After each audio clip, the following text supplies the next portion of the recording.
I'm weather specialist Michelle Nelson. We're dealing with a major windstorm, and we're already starting to see that transition over to snow. It was the rain earlier that really pushed through last night, and now as temperatures continue to drop in the wake of the cold front, we are seeing that transition to snowfall, and that's going to continue into the overnight hours. A number of warnings and watches in place all across Ontario. The wind warning, that's for gusts up to 120 kilometers per hour near the lakeshore, but then closer to Georgian Bay and Lake Huron, that's where we have snow squall warnings in place.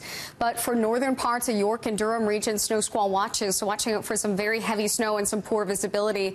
The wind warning, now this is in the wake of that cold front. That's why we saw temperatures really drastically fall today, and it's getting colder as we head throughout the overnight. We're going to see those winds remain strong as we head into tomorrow morning. Blowing snow, that's going to be an issue. So this is just going to make things worse. Locally, we could see 2 to 4 centimeters.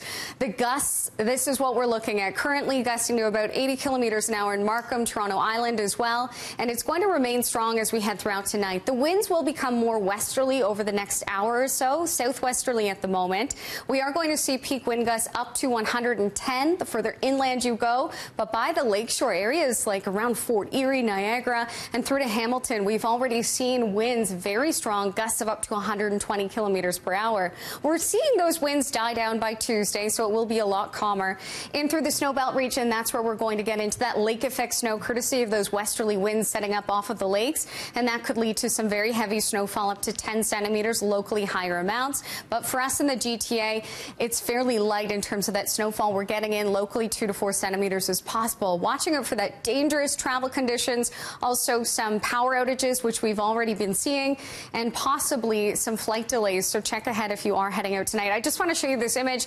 This was taken by David Piano in Fort Erie, and you can see that ice that has just come ashore. Those are the ice shoves. Also local flooding reported, some trees down, including in the Hamilton and Port Colborne area, and again a number of power outages. Tonight it's going to be very cold, feeling like minus 18 when we factor in the wind. Tomorrow morning as well, that cold Arctic air has pushed back in, and it's going to hold in place. We have a morning high tomorrow, and then temperatures are going to continue to drop. Winds remain strong until tomorrow night, so we still have gusts up to 90 kilometers per hour in the morning, and then as we head into tomorrow night, gusts of up to 60 kilometers per hour. But let's take a look at the forecast. We are still holding on to that snow again through the overnight, fairly light, but with the wind, poor visibility will be an issue.